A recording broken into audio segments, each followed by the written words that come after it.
எவ்வளோ கூட்டம் இருந்து எவ்வளோ திருநீர் அங்கே போட்டு இருந்தாலும் எவ்வளோ பக்கம் இருந்தாலும் சரி, அவருடைய ஈர்ப்பை பாருங்கங்கிறது சொல்றதுக்காக உங்களுக்கு சொல்லப்படுது. ஏன்னா குருவுடைய அனுக்கிரகத்தை பெறதுன்னு சொன்னாக்க பல விலைகள் பல கோடிகள் கொடுத்து எத்தனை லட்சம் கொடுத்தாலும் இதெல்லாம் பெற முடியப்படையாது. உண்மையான அன்பு பக்தி இருக்கிறவனுக்கு தேடி வந்து அவர் அருள் செய்வார்ங்கிறது தான் நம்ம சத்குருடைய பெரிய இறைவனுடைய மூலத்தனமே அதுதான். அவர் ஜாதி மதம் சொல்றாங்க, அப்படி இருக்காங்க இப்படி இருக்காங்க, பட்டா போறேன் அதை போறேன், இதெல்லாம் ஒன்றும் இல்லை. உண்மையான அன்பை நீ கூப்பிட்டீங்கன்னா அதை அன்பே சிவம் அன்பே சக்தி அன்பே கலவுங்கிறத அவ்வளவு தெளிவா சொல்லி அவர் என்ன செஞ்சிட்டாரு, இப்படி உள்ளூர்ல இருந்து வந்துகிட்டு இருந்தவர் அவர் ஊர்லயே தங்க ஆரம்பிச்சிட்டாரு. அப்புறம் தான் தெரிஞ்சிச்சு இவர் இங்கேருந்து போக ஆரம்பிச்சு அந்த அவர் ஊருக்கு போகவும் வந்துகிட்டு இருந்துச்சு. இவர் வரவே இல்லை. அதுக்கப்புறம் நான் அவர் பார்க்கவே முடியல. அதுக்கப்புறம் ஒரு சந்திப்பில் நான் பார்க்கும்போது அவரே அடையாளம் தெரியல. அவரும் இப்படி உருமாறிட்டாரு. ஆடி முடியெல்லாம் வச்சு பார்த்தீங்கன்னா எனக்கு ஏகப்பட்ட இது தினந்தோறும் அன்னதான் நடக்குது. அவர்கிட்ட வந்து என்ன செஞ்சிருக்காரு, சாமி அவருடைய பக்தரெல்லாம் சேர்ந்து ஒரு வாட்டி வரும்போது பிரியாணிலாம் வாங்கி கொடுத்து சாமியும் சாப்பிட்டு அவங்க கூட அந்த ஊர்லேருந்து வந்தவங்களுக்கும் வாங்கி கொடுத்து எல்லாம் சாப்பிட்டுக்கிட்டு போயிருந்துருக்காங்க. அதில் ஒரு பொக்கலத்தை அந்த சாமியை வச்சு எடுத்துகிட்டு போயிருந்துருப்பாப்புல இந்த ஊருக்காரு. இங்கே எந்த போனோன்னா என்ன சாமிகிட்ட போனீங்களா, இங்கே என்ன நடந்துச்சோ அவர் அங்கே சாமியை சொல்லிடுவாரா. என்ன சாமி, ஆமாம் சாமியெல்லாம் போனால்தான் தான் இந்த உங்களுக்கு ஒரு பொக்கலை வாங்கிட்டு வந்திருக்கேன் பிரியாணின்னு.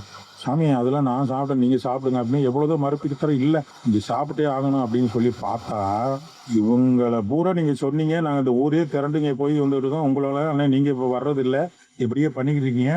அன்னைக்கு நைட்டு என்ன செஞ்சுருக்காரு, இந்த சாப்பாடு வாங்கி கொடுக்கறதுக்கு முன்னாடி ஒரு வாரம் போது ரொம்ப படுத்த படுக்கையாக இருந்திருக்காரு. சாப்பிட்டுட்டே இருப்பாராம், அப்படியே பிரமிச்சு போய் அப்படியே இருப்பாராம் அந்த நிலவுத்தி.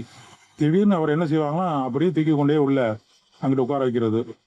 அதுக்கப்புறம் அவருக்குன்னு ஒரு தனிப்பட்ட ரூம்பு, அதில் என்ன செய்வார், எப்போ எந்திரிச்சிருவார், எப்போ சாப்பிட்றாரு என்னங்கிறது அப்படியே இருக்க அப்படியே அவர் நிலைகள் மாறி ஒரு பெரிய நிலையில இருந்து ஒரு நைட்டு பேச்சு முத்தி எல்லாம் போயிடுச்சு. ஏதோ சரி ஒரு இதுவாயிட்டாங்க போறதுக்கு அப்படின்னு வச்சுட்டு ஒரு வேனை பிடிச்சி அங்கேருந்து ஏற்றி கணக்கப்பட்டிங்க. நாங்கள் அப்போ போயிட்டோம். இவர் அங்கேருந்து வந்து சேரும்போது மணி விடியால் 3:30 மணி அந்த வேனில் போட்டு கொண்டு வந்துட்டாங்க. கொண்டு வந்து சாமி உள்ளே இருக்காரு, நாங்கள் அந்த வெளி திண்ணையில் படுத்துருக்கோம். இவர் என்ன பண்ணாரு, இறங்கி எல்லாரும் அது வரைக்கும் வந்தவங்க பூரா அந்த வேனில் முழிச்சுக்கிட்டே இருந்திருக்காங்க. அந்த வேனை கொண்டாந்து அந்த பிள்ளையார்கள் பக்கத்தில் நிப்பாட்டிட்டு வீட்டில் வாசலில் நிப்பாட்டிட்டு ஒரு 2-3:30 மணி இருக்கும் வந்துட்டாங்க. 3 மணிக்கு வந்துட்டாங்க. இவர் சாமி கதவை திறந்து வெளியில் வரவே இல்லை. கொஞ்ச நேரம் சென்று இந்த உள்ள படுத்திருந்த ஒரு 4-5 பேரில் சாமி இவரை படுக்க வச்சுல கூட்டி வந்துருக்காங்க. அங்கேருந்து பார்த்தா இவர் இறங்கி நடந்துட்டு தெரிகிறாரு. சாமி வீட்டுக்கிட்ட சாமி எப்படி நடப்பாரா அது மாதிரி. ஏன்னா இவர் எல்லாமே ஒன்றுமே பேச்சு மிச்சம் இல்லாமல் இருந்தார். இப்போ நடந்துக்கிட்டு இருக்காரு. அப்புறம் திருப்பி வண்டியில் எல்லாரையும் எழுப்பி வாங்க ஊருக்கு போவான் அப்படின்னு சொல்லி, ஏன்டா இங்கே என்னை கூட்டியாந்தியே அப்படின்னு சொல்லி சத்தம் போட்டு கூட்டிகிட்டு போயிட்டாரு. நாங்கள் அப்போ எந்திரிச்சு வந்து இந்த சத்தத்தை கேட்டு எந்திரிச்சு வந்து பார்த்தா இந்த மாதிரி சொன்னாங்க. அப்படியா, என்ன சாமி வந்து பார்க்கலையே பண்ணலையே அப்படின்னு சொல்லி பேசிருந்தது இல்லை அப்படின்ட்டு இவர் கூட்டிகிட்டு போயிட்டாரு. இப்படியே இருந்துகிட்டு இருந்தவர் கடைசியில் பார்த்தீங்கன்னா அவரும் முக்தி அடைஞ்சு சாமியோட பெண்ணுத்தத்தில் இந்த பிரியாணி வாங்கி கொடுத்த அன்னைக்கு சாப்பிட்டே ஆகணுமோ எல்லாரும் சேர்ந்து அவளை வலுக்கட்டாயப்படுத்தி, நீங்கள் எங்களுக்காக சாமி கொடுத்தது பிரசாதம், உங்களோட கொடுக்குச்சு நான் அடைய எனக்கு தெரியுமையா, அதெல்லாம் சாப்பிட மாட்டேன், அதெல்லாம் விட்டாச்சியான்னு எவ்வளோதோ சொன்னீங்க. ஒரே ஒரு உருண்டை எடுத்து வாயில் போட்டார். மறுநாள் காலையில் அவர் சாமியை அவர் வீட்டுக்கு எப்படியும் பார்க்க போனால் ஒரு நாளாக பாரு அப்படின்னு சொல்லிட்டு இப்படி அவர் சட்டையெல்லாம் போடுறதில்ல, இந்த துண்டை இப்படி எடுத்து விட்டுருக்காரு. பட்டையாக அப்படியே அடி வந்தோம். அந்த வரியாக விழுந்திருக்கும் முதுகு மேலு கால்னா. என்ன சாமி இது, எப்படி சாமி வீட்டுக்குள்ளே யாருமே வரலையே, கதவை போட்டிக்கிட்டு தான் நீங்கள் உள்ளே இருக்கீங்க, இந்த ரூமுக்குள்ளே என்ன நடந்துச்சு, எப்படி சாமி நடந்துச்சு அப்படின்னு கேட்டால், சாமி நான் எங்கே அவர் போகிறேன், அவர் இங்கே வந்துடுறாரு சாமி டெய்லி அப்படின்னா, என்ன சாமி சொல்லிங்கன்னா இவங்களுக்கெல்லாம் தூக்கி ஆறி போட்டு தினந்தோறும் சாமி அங்கே போயிடுவாராம். கதவு திறக்காத இதுவும் திறக்காத நான் உள்ள 2 பேரும் பேசுவாங்களாம். சாமி எங்கே கூட்டிகிட்டு போவான்னு தெரியாதான். அவர் சொல்கிற ஒரு 2 விஷயத்தை மட்டும் சொல்லிவிட்டு அதோடய ஆஃப் பண்ணிட்டாரு. அதை சொல்லக்கூடாதுன்னு சொல்லி அவர் சாமி நான் இப்போ 12 வருஷம் முடியறதுக்கு முன்னாடியே நம்ம சாமி இருக்கும்போதே பல பேரை பார்த்து பழகிட்டான். அவர் ஏதாவது கொடுப்பாரா, இவர் ஏதாவது கொடுப்பாரா, அங்கே போனால் அது நடக்குமா, இங்கே போனால் நடக்குமா, நம்ம இப்படியே சுற்றிட்டு தெரிஞ்சோம்மா. இதெல்லாம் இந்த விஷயங்களெல்லாம் நம்ம கேட்கும் போதும் பார்க்கும் போதும் அவருடைய எவ்வளோ ஒரு நம்ம குரு வந்து நம்மளுடைய இறைவன் வந்து நம்மளை தடுத்தாட்கொள்கிறாரு. நம்ம எவ்வளோ ஒரு பக்குவத்தில் நம்ம இல்லாமல் இருந்துட்டோம். நம்மளும் வந்து எல்லாரையும் போல இருந்துடக்கூடாது, மகனுடைய கருணை வேணும். அவர் அந்த உள்ளன்போடு அவர் என்ன கொடுத்தாரு, என்ன பதவி செஞ்சார், என்ன பண்ணார், 24 மணி நேரமும் அவருடைய திருநாமத்தை ஜெபிச்சுட்டு தான் இருந்திருக்காரு. வேறு எந்த விதம் அவரை நினைக்கிறது, அவரை சொல்கிறது, இது ஒன்றையே நம்மளை வந்து, ஏன்னா நான் அப்படிங்கிறது வந்து இந்த உடம்புல கையை சொல்கிறதா உடம்பை சொல்கிறதா, நாங்கிறத சொல்கிறது ஒன்று இதில் இல்லை. இந்த உடம்பை விட்டு போயிடுச்சுன்னா இந்த உடம்பு தான் இருக்கும். அந்த அது போனது போயிருச்சுன்னா உடம்பு நான் சொல்லுமா? அப்போ இருக்கக்கூடிய ஒரு வஸ்து தான் நாங்கிறது. அதுதான் பிரம்மம். அதுதான் எல்லாரும் சொல்கிற மாதிரி அந்த பிரம்மா புறத்தில் இருக்கக்கூடிய அகத்தில் இருக்கக்கூடிய ஒரே பொருள்.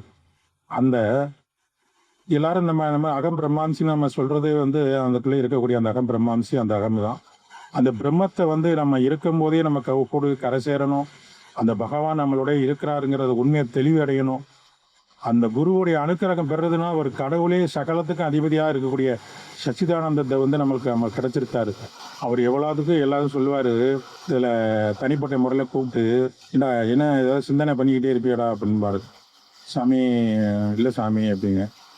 அவரை பற்றி நினைக்காம வேற ஏதாவது நினச்சி பண்ணோம்னா என்னோட வரவு செலவு கணக்கில் நீ எவ்வளவு வரவு செலவு பண்ணியிருக்கேங்கிறது பார்த்துக்கிட்டியா அப்படிங்கிறப்ப இல்லை சாமி அப்படின்னம்னா, நேரமும் காலம் பொழுதும் அகத்தில் இருந்து நீ உன்னை உண்மையாக உணர்ந்துக்கணும்.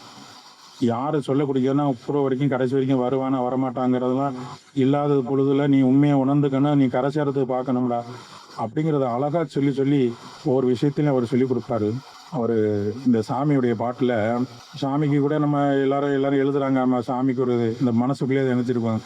உலகாளும் மன்னவனை காணலாமா, நம் குருநாத துணையுடனே போகலாமா, புகழ் பாடலாமா, உலகாளும் மன்னவா நெஞ்சில் என்றென்றும் அவர் நாமம் உண்டே, காணும் இடம் யாவும் அவர் தோற்றம் உண்டே, நெஞ்சில் என்றென்றும் அவர் நாமம் உண்டே, காணும் இடம் யாவும் அவர் தோற்றம் உண்டே, எண்ணம் சீராகவே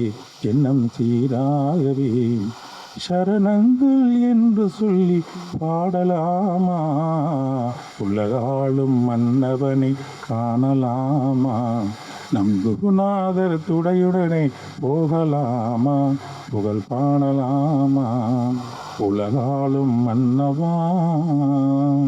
நெஞ்சம் மலை பாயும் மனமாற வேண்டும், இந்த மண்ணாசை மறந்தோட வேண்டும், நெஞ்சம் மலை பாயும் மனமாற வேண்டும், இந்த மண்ணாசை மறந்தோட வேண்டும், நிமிஷம் தவறாமலே உந்தன் முகம் காணவே சரணங்கள் என்று சொல்லி பாடலாமா, உலகாளும் மன்னவனை காணலாமா, நம் குருநாதர் துணையுடனே போகலாமா, புகழ் பாடலாமா, உலகாளும் மன்னவா.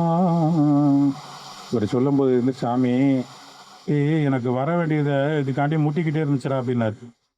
அவர்கிட்ட சாதாரணமாக படித்தாலும் சரி பண்ணாலும் சரி 1/2 மணி நேரம் நான் இதுக்காக முட்டிக்கிட்டு இருந்துச்சான்னு சொல்லி இருந்தது நம்ம மனசுக்குள்ளே பண்ணால் கூட அதை கேட்குறாரு. அவர் சொல்கிறாரு, நீ எப்படி படித்தாலும் எனக்கு புரியும்டா, எப்படி தெரிஞ்சாலும் பண்ணிக்கணும்டா, இப்படித்தான் அப்படித்தான்ங்கிறதுல நமக்கு ஒரு பெரிய ஒரு வரப்பிரசாதமாக நமக்கு இது அமைஞ்சிருக்கு. இதில் இந்த வாய்ப்புகள் நம்ம தொடரணும் அப்படிங்கிறதுக்காக தான் இதை நிறைய விஷயங்களை பேசுனது. இந்த 3 மார்க்கத்தில் இந்த ஞான மார்க்கம், இந்த பக்தி மார்க்கம், இந்த கர்ம மார்க்கத்தில் எப்படி நம்ம கரை சேரணும், அதுக்கு ஏதாவது ஒரு வழி சொல்லுங்க சாமி அப்படின்னு சொல்லும்போது, ஞான மார்க்கத்தை பொறுத்த வரைக்கும் இந்த உலகத்தில் இருக்கிறதெல்லாம் மாயை எதுவுமே உன்னோட கூட வரப்போவது இல்லை. அதனால உனக்குள்ளே இருக்கிற வஸ்து தான் உண்மையானதுங்கிறத உண்மையை புரிஞ்சு அந்த தாற்பத்தை தெரிஞ்சு தனக்குள்ளேயே தன்னை தானே தேடி தனக்குள்ளேயே அடங்கிடுவதே ஞான மார்க்கம். அதே மாதிரி பக்தி மார்க்கம் அப்படின்னு சொன்னோம்னாக்க கோயிலாக வெளியில் சுற்றி எல்லாத்தையும் புறத்துலையும் அதுலேயும் செய்து பக்தியை தன்னைத்தானே உருக்கி தன்னுடைய கண்ணீரால் நினச்சி அபிஷேகம் ஆராதனை செய்து அது ஒரு பக்தி மார்க்கம். அதில் கரை சேர்ந்துக்கும் நிறைய பேர். கடைசியாக பக்தி மார்க்கம் அது மாதிரி முடிஞ்சு இந்த கர்மயோகங்கிறது எப்படின்னு கேட்டிங்கன்னா, பெரிய பெரிய மகரிஷிகள்லாம் இப்படி தான் நீ வாழணும், இப்படி தான் இருக்கணும், இந்த 4 வேதங்கள் படி இதன்படி இருந்து இறைவனை தடுத்தார் தொழணும், அப்படி இருந்து தான் சில விஷயங்கள்லாம் கடைப்பிடிக்கணும், யாகம் பொறுத்துக்கள் எல்லாம் இருந்து அப்படின்னு சொல்லி இந்த 3 யுகத்தில் இருக்கணும், இந்த 3 மார்க்கத்தில் இருக்கணுங்கிறது தான் இப்படி சொல்லியிருக்காங்களே சாமி. அப்படிங்கிறனால இதில் எந்த மகத்தில் இருந்தால் இது பண்ணலாம் அப்படின்னு சொல்லி சாமிகிட்ட கேட்கும்போது சாமி சொன்னார். ரொம்ப நேரம் பொறுமையாக இருந்துட்டு அவர் சாமி சொன்னார், ஞாபகத்தோடு இருப்பேமே அப்படின்னாரு. சாமி என்ன சாமி, நம்ம கேட்குறது ஒன்று இவர் ஒன்று சொல்கிறாரு, நம்ம கேட்குறது என்னமோ ஏதாவது ஒரு யோகத்தை சொன்னார்னா அதுபடி கடைப்பிடிச்சிருக்கலாம், இவர் ஞாபகத்தோடு இருப்போமே அப்படின்னு சொல்லி சொல்கிறாரு அப்படின்னு சொல்லி சாமிகிட்ட திருப்பி கேட்கும்போது, எல்லாம் அதெல்லாம் முடிஞ்சு போன கதை, நீ தியானம் போக்குது பக்தி அது இதுன்னு செஞ்சுக்கிட்டு இருக்காம மூணுலையுமே கலந்துரு. அதாவது ஞானமாக இருக்கும், பக்திமாக இருக்கும், கர்மாவாக இருக்கும், ஞாபகத்தோடு இருப்போமே, மூணு இதுக்குள்ளேயே அடங்கிருச்சு இல்லடா.